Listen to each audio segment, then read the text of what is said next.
Aujourd'hui, on va voir un sujet de bac 2015 qui traite une machine d'essai mécanique. Alors le sujet comporte 4 volets. Volet 1, présentation de l'épreuve, page 1. Volet 2, présentation du système, page 2. Ainsi, le substrat de sujet, volet 3, qui contient les questions, les documents-réponses, documents ressources, et enfin, vous avez le volet grille d'évaluation. Alors, on va faire suite. Donc, présentation du système, introduction.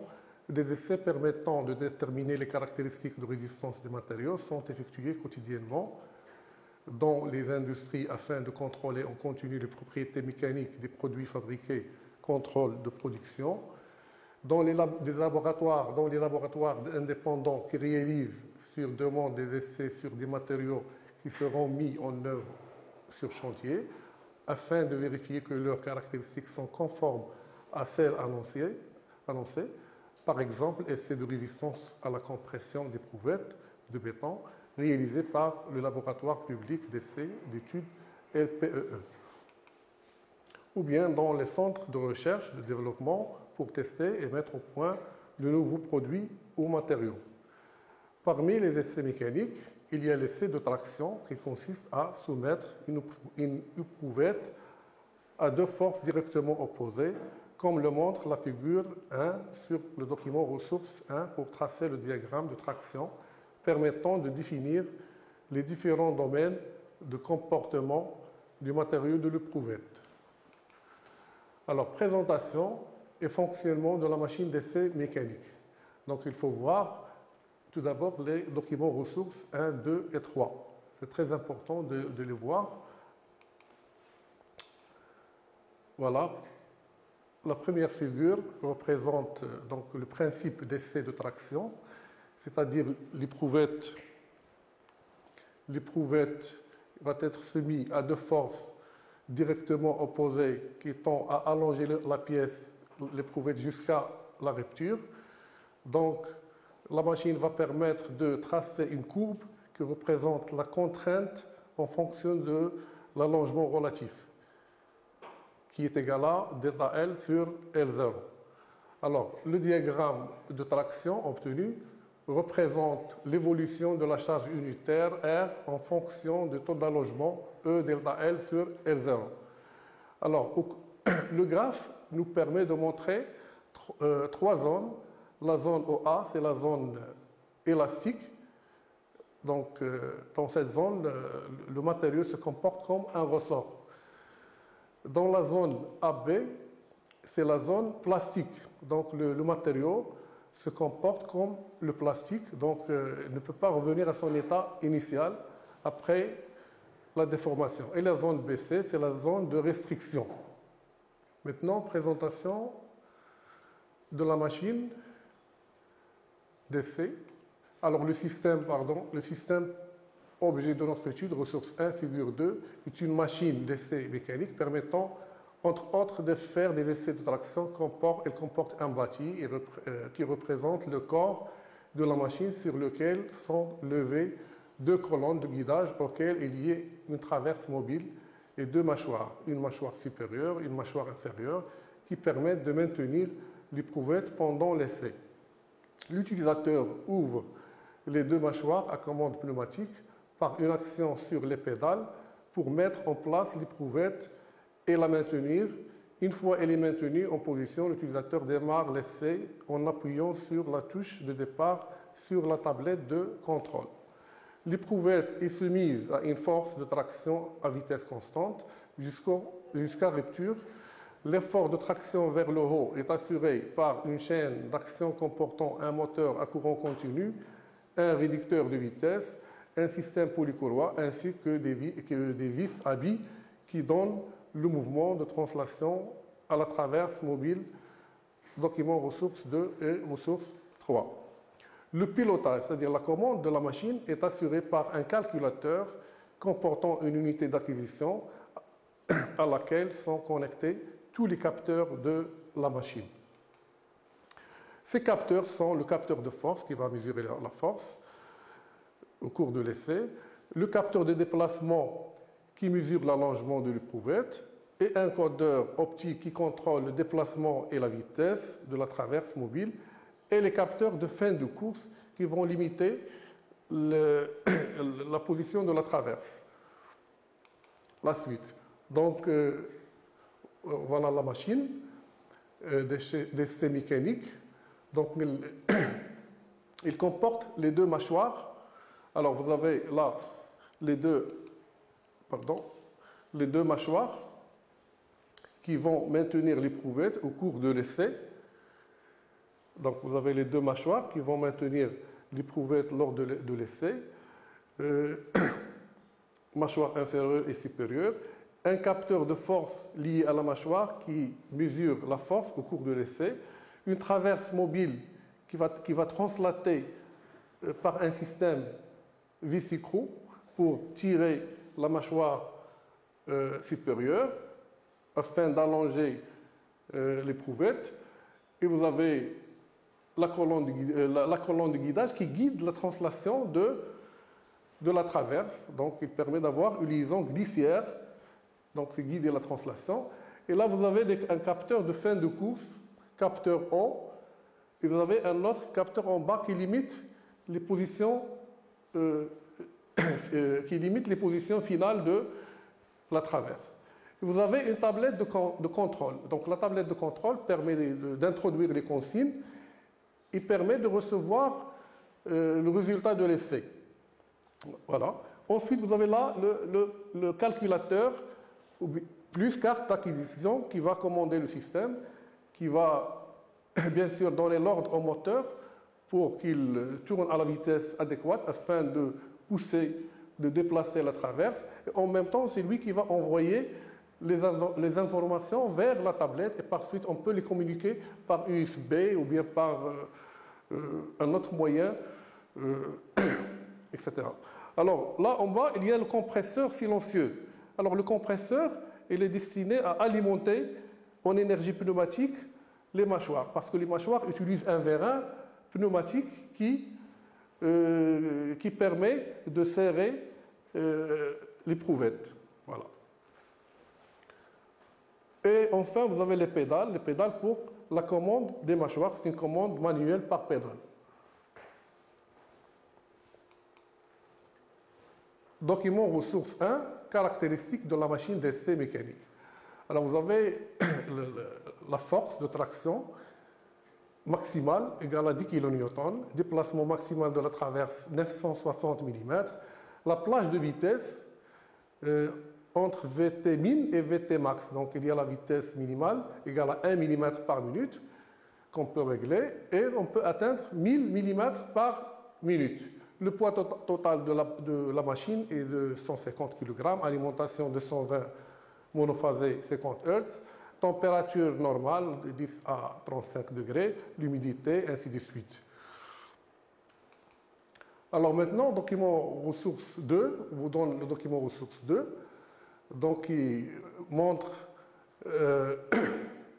les solutions, si vous voulez, technologiques. Donc c'est un schéma technologique de la machine qui fait apparaître le moteur, et là, une zone d'un réducteur à roue et vis sans fin, et là, un ensemble de poulies courroies pour transmettre l'énergie mécanique à deux vis parallèles qui vont tourner à la fois à la même vitesse. Bien sûr, les deux vis ont des liaisons hélicoïdales avec la traverse pour pouvoir translater la traverse de manière équilibrée. Voilà, donc les données, vous avez le moteur électrique, moteur à courant continu à aimant permanent. C'est très important de connaître le type de moteur. Donc la tension nominale 85, courant nominal 5,8, vitesse nominale 2500. Alors c'est-à-dire que pour la tension de 25 volts, on a une vitesse équivalente de 2500. La puissance choisie par le constructeur, c'est 0,4 kW, 400 watts. Couple nominal 1,7 Nm. Constante de vitesse 32,9 10-3 volts par tour minute moins 1. Constante du couple 0,314 Nm par ampère. Résistance 0 résistance de l'induit, c'est-à-dire du rotor du moteur, 0,95 ohms.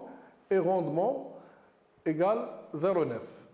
Le réducteur roue et vis sans fin, il est caractérisé par une vis à 4 filets, une roue de 25 dents, rapport de réduction K2, rendement 67%, etc. Et même, vous avez la vis qui est caractérisée par le pas, la longueur et le rendement. Voilà, suite des caractéristiques.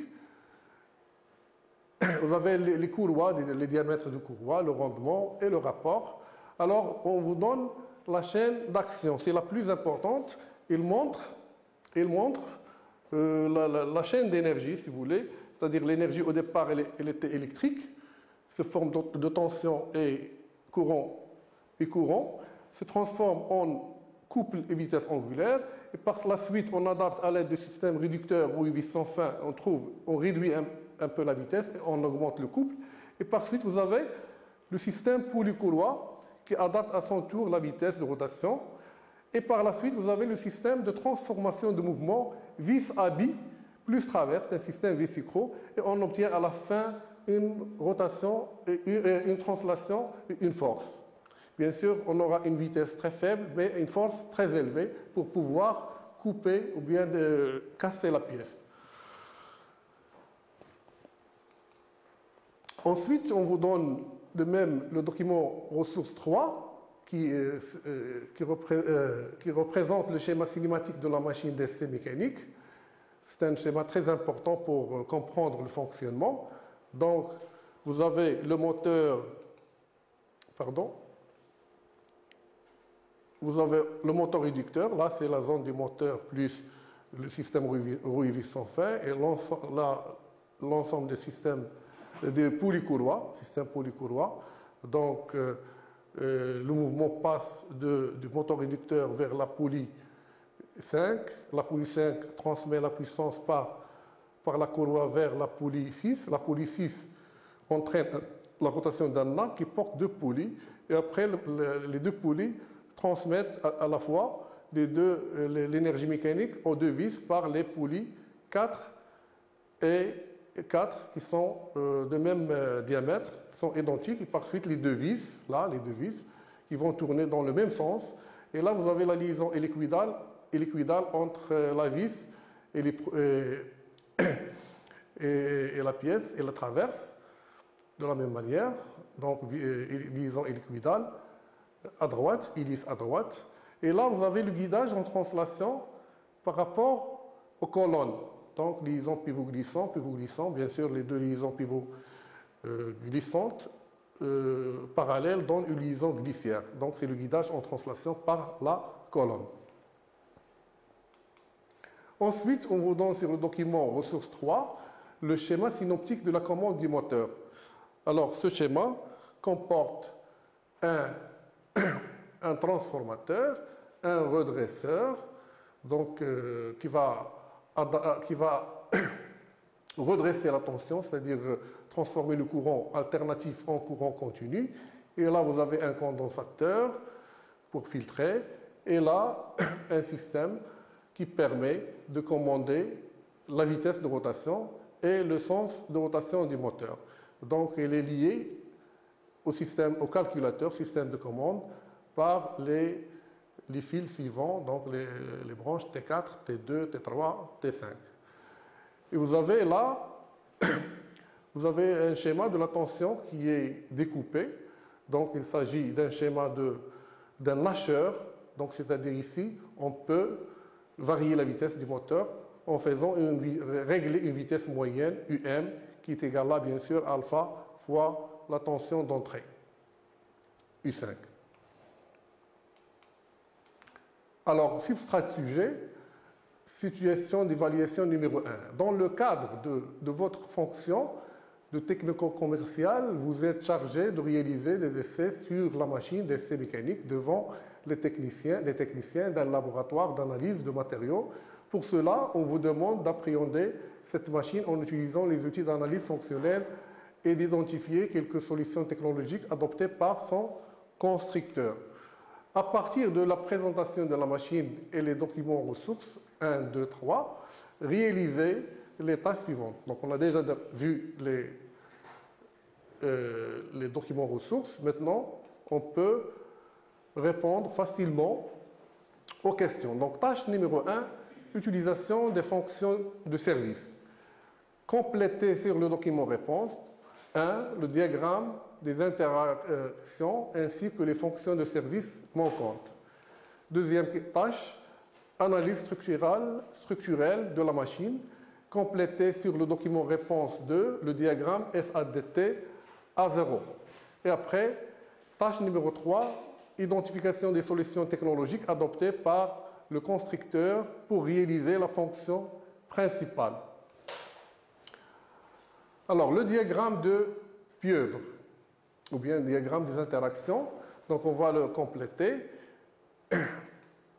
Vous avez là, c'est la machine, donc il faut mettre la machine parce que la fonction principale ici, il relie l'utilisateur avec l'éprouvettes. Donc là, on va écrire permettre à l'utilisateur d'effectuer l'essai de traction.